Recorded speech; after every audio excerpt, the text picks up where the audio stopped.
नमस्कार भाइयों और बहनों। मैं एडवोकेट प्रशांत साहू आज फिर से आप लोगों का स्वागत करता हूं। आज का जो टॉपिक चुना है मैंने बहुत ही अच्छा टॉपिक है और मेरे जो भी छोटे भाई बहन हैं उन लोगों का कहना है कि भैया मुझे बताएं, आप थोड़ा गाइड करें कि हम क्या करें आगे। अब जैसे ही बच्चे 10वीं और 12वीं पास कर लेते हैं तब उन्हें बड़ी कन्फ्यूज़न रहती है कि उनके द्वारा अब क्या किया जाए कि उनका भविष्य सिक्योर रहे। तो इसमें सबसे बड़ी जो गलती रहती है वो रहती है उनके पेरेंट्स के। और सॉरी, वैसे गलती नहीं बोलना चाहिए, क्योंकि कुछ पेरेंट्स ऐसे होते हैं जो बड़ी मुश्किल से पैसा कमाते हैं, उसके बाद जाके बच्चों को पढ़ाते हैं। इसका एग्जाम्पल मैं स्वयं हूँ। इसके बाद कुछ पेरेंट्स ऐसे होते हैं जो अपने बिजी शेड्यूल से समय नहीं निकाल पाते हैं बच्चों के लिए और उन्हें कुछ गाइड नहीं कर पाते हैं।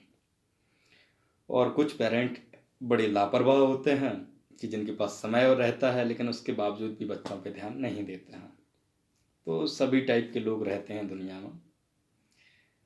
तो अब भाई क्या इसका सॉल्यूशन क्या है, क्या मतलब किस तरीके से इस प्रॉब्लम को सॉल्व करें। और चूंकि यह एक ऐसा मुद्दा है कि जो स्थिति हर एक स्टूडेंट को एक टाइम के बाद फेस करनी ही पड़ती है, तो मैं सिर्फ इतना कहूँगा हर एक स्टूडेंट से कि सबसे पहली चीज़ यह आपकी लाइफ का फैसला है।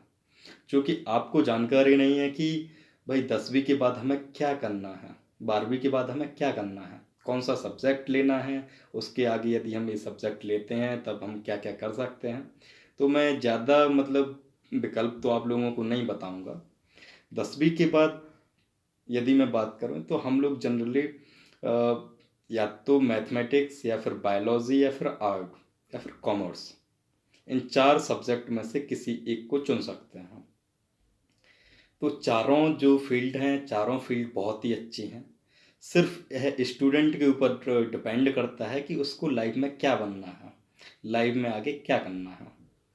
और हाँ, पेरेंट्स की इस जगह पे मैं पेरेंट्स को भी बोलूँगा और स्टूडेंट को बोलूँगा कि आपका जिस भी सब्जेक्ट में अच्छा इंटरेस्ट है, सपोज मैथमेटिक्स में है तो आप मैथ ही चूज़ करें उसमें। और यदि हिस्ट्री अच्छी लगती है, पॉलिटिकल साइंस अच्छी लगती है, तब आपको आर्ट ही लेना चाहिए।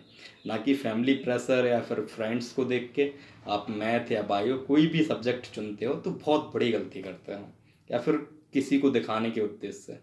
भाई आर्ट वाले भी जो स्टूडेंट रहते हैं वो भी अच्छे स्टूडेंट रहते हैं। मतलब जो सब्जेक्ट हैं वो सभी सेम कैटेगरी में हैं, सभी समतुल्य हैं। कोई ऐसा नहीं कि मैथ वाला जो स्टूडेंट है उसको आप अपर में रखेंगे, उसके बाद साइंस को रखेंगे या फिर आर्ट को रखेंगे, ऐसा बिल्कुल भी नहीं सोचा करो। सभी स्टूडेंट के लिए सभी सब्जेक्ट महत्वपूर्ण हैं। बस फ़र्क सिर्फ इतना रहता है कि भाई आपका किस सब्जेक्ट में मन लगता है पढ़ने में, कौन सा सब्जेक्ट आपका फेवरेट है, तो उस हिसाब से आपको सब्जेक्ट चुनना चाहिए।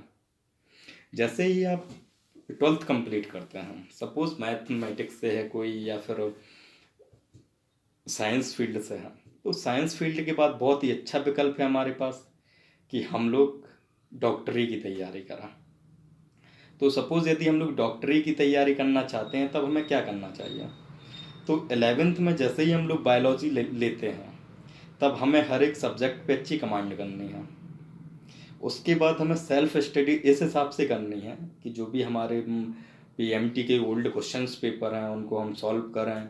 सब्जेक्ट को केवल 11वीं और 12वीं पास करने के उद्देश्य से नहीं पढ़ना है, उसको सिर्फ कंपटीशन लेवल के हिसाब से हमें पढ़ना है कि हम कंपटीशन फेस कर सकें। सेम हमें मैथमेटिक्स में फेस करना पड़ता है। तो यदि मैथमेटिक्स आप लोग चुनते हैं तब आपको कोशिश करने हैं कि कोई अच्छे गवर्नमेंट इंजीनियरिंग कॉलेज में आपका एडमिशन हो। वो भी सिर्फ इस वजह से कि यदि गवर्नमेंट इंजीनियरिंग कॉलेज से आपका ग्रेजुएशन कंप्लीट हो जाएगा तो आपकी जॉब 99.9% तय है कि आपको जॉब मिल ही जाएगी।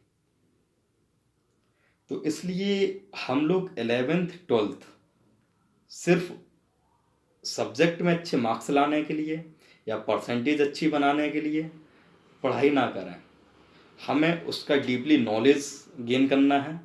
और जब डीपली नॉलेज रहेगा तो आपके मार्क्स भी अच्छे आएंगे, परसेंटेज भी अच्छी बनेगी। तो उसके बाद आप लोग मैथमेटिक्स में या तो इंजीनियरिंग लाइन में जाना है तो फिर आप पीईटी या फिर आईआईटी की तैयारी करें। और यदि आपको प्रोफेशनल लाइन में जाना है तब आपके द्वारा फिर गवर्नमेंट जो कॉलेज हैं बीएससी के लिए, एमएससी के लिए, तो उनमें एडमिशन लेना चाहिए। इसके बाद मैं आप लोगों को बताऊंगा कि यदि आप आर्ट लेते हैं तब आपका क्या मोटिव होना चाहिए। तो यदि आप आर्ट लेते हैं, जो कि मुझे मतलब बड़ा अच्छा लगता है, ऐसा नहीं, मैं 11th-12th मैथ प्लस बायो था, उसके बाद जाके बीए एलएलबी ऑनर्स, तो मुझे आर्ट के भी सभी सब्जेक्ट का नॉलेज है, मतलब सभी सब्जेक्ट पढ़ने पड़े मुझे। तो लेकिन आर्ट का जो है वो अच्छा है, बहुत अच्छा सब्जेक्ट है। तो यदि आप आर्ट लेते हैं तब आपको क्या करना चाहिए। यदि आपके द्वारा आर्ट को चुना जाता है 11वीं क्लास में, तब आपका मेन मोटिव होना चाहिए यूपीएससी या फिर एमपीपीएससी। यूपीएससी या एमपीपीएससी भाई बहुत बड़े एग्जाम है, तैयारी भी उसी हिसाब से है। तो आपको सेल्फ स्टडी में जितना समय दे सकें उतना समय आपको देना चाहिए। नोट्स जहाँ से भी, जिस भी कोचिंग सेंटर से आपको अवेलेबल हो सकें, वो नोट्स आपको मंगाने चाहिए। इसके बाद यदि जाके आपको कोई सॉल्यूशन नहीं मिलता है, कोई गाइड करने नहीं मिलता है, तब आप इस वीडियो पर कमेंट करके किसी भी टाइम मुझसे जानकारी ले सकते हैं। आपको जो भी नोट्स की ज़रूरत हो तो मैं वो भी आप लोगों को उपलब्ध कराऊंगा, बिकॉज आप लोग स्टूडेंट हैं। क्योंकि मुझे भी कोई गाइड करने के लिए नहीं था, मेरा बड़ा ड्रीम था कि मैं डॉक्टर बनूं, लेकिन नहीं हो पाया।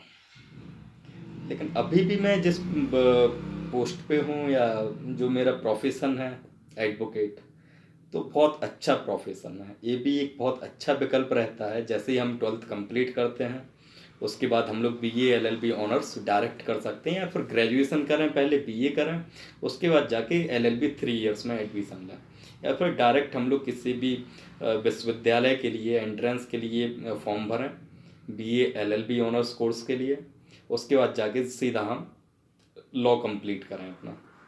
उसके बाद जाके आप कोर्ट में प्रैक्टिस कर सकते हैं। और लॉ के पीछे जो मेरा पर्सनली मतलब ओपिनियन है वो इसलिए है कि यदि आपको कानून की जानकारी है तो भाई साहब आपको कहीं झुकने की आवश्यकता नहीं है।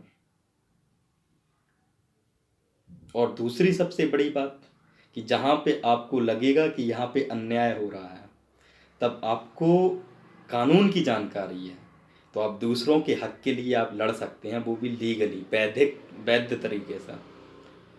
तो लॉ भी बहुत अच्छा सब्जेक्ट है। और चूंकि मैं इसलिए नहीं कह रहा हूँ कि मैंने इसको किया है, मैंने तो सभी सब्जेक्ट पढ़े हैं। तो दोस्तों, यह बहुत क्रिटिकल टाइम रहता है कि हम भाई किस सब्जेक्ट को चूज़ करें। और एक लाइन सबसे अच्छी है जो अभी मैंने एक अपने छोटी सिस्टर को बताया कि बढ़िया बीएससी करें आप, उसके बाद जाके एमएससी करें, और उसके बाद नेट या जेआरएफ क्वालिफाई करें, और बेहतरीन मतलब जो सुकून वाली लाइफ रहती है वो जिए। जैसे मेरे एक मित्र हैं मनिंदर सिंह तोमर, ठीक है, तो हम लोग क्लासमेट रहे हैं। मैं मैथमेटिक्स ले लिया, मनिंदर का एक भाई है ज्ञानेंद्र, ठीक है, उसने भी मैथमेटिक्स लिया। उसने बंदे ने साइंस लिया क्योंकि उसका साइंस में इंटरेस्ट था। अभी वर्तमान में मैं बताऊं लखनऊ में है, उसका नेट क्वालिफाई, जेआरएफ क्वालिफाई, और नेट में उसकी ऑल इंडिया 35 रैंक। अब मुझे सब्जेक्ट का और ज़्यादा नॉलेज मतलब याद नहीं आ रहा है कि किस उससे किया है उसने।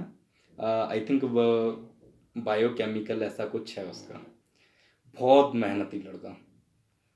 तो इस टाइप से मतलब है कि आप यदि जो भी सब्जेक्ट आपका अच्छा है, तो नहीं पता, ऊपर वाला मतलब जो है वो आपको पॉजिटिव भी सपोर्ट करेगा, आपका मन भी उसी में लगेगा पढ़ने में। और आप जो चाहते हैं अपने जीवन से कि हमारा भविष्य ऐसा हो, तो आप उसी लाइन में जाएं। और बिल्कुल भी भ्रमित ना हो। बिल्कुल भी आपको भ्रमित इसलिए नहीं होना है कि भाई पेरेंट्स ने ये कहा है, फ्रेंड्स ने ये कहा है, ऐसा बिल्कुल ना सोचें। आपका जिस चीज़ में इंटरेस्ट है आप उसी को चुनें। और हाँ, अब मैं बात करूँगा पेरेंट्स के। तो मैं आप सभी लोगों से अपील करता हूँ कि यह हम लोगों की मोरल ड्यूटी है। पेरेंट्स मतलब मम्मी पापा, बड़े भाई हैं बहन हैं जो भी हैं, हम लोगों की मोरल ड्यूटी है, नैतिक कर्तव्य है कि हम लोग अपने छोटे भाई बहनों के अच्छे भविष्य के लिए उनको गाइड करें।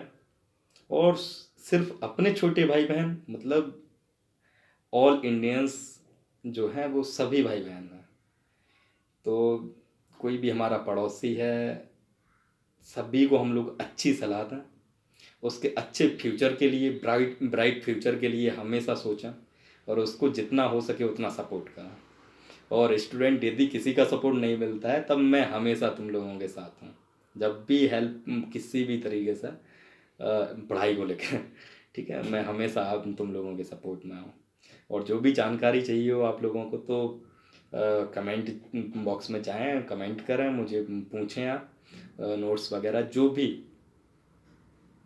और हो सकता है कि मैं कुछ समय बाद इसी पेज पे, हो नहीं सकता है गारंटेड, केमिस्ट्री, हिंदी, लॉ तो मैं अब इसके पहले वीडियो बना रहा हूँ और लॉ के वीडियो कंटिन्यू रहेंगे। लीगल अवेयरनेस पे तो काम कर ही रहा हूँ। और जितने भी अच्छे सब्जेक्ट हैं, अच्छे मतलब सभी सब्जेक्ट अच्छे हैं, मतलब जो मुझे अच्छे बनते हैं, अच्छे से आते हैं, अच्छे से नॉलेज है जिनका, मैं सभी पे आपको वीडियो के माध्यम से पढ़ाने की कोशिश करूँगा। तो प्लीज़ यदि अच्छा लगता है वीडियो तो इसको लाइक कर लें, सब्सक्राइब कर लें, ताकि मेरा हर एक वीडियो आप लोगों तक पहुँचे। और आप लोगों की ब्राइट फ्यूचर के लिए मैं मनोकामना करता हूँ कि आप लोगों का अच्छा फ्यूचर हो। ठीक है दोस्तों, नमस्कार, धन्यवाद।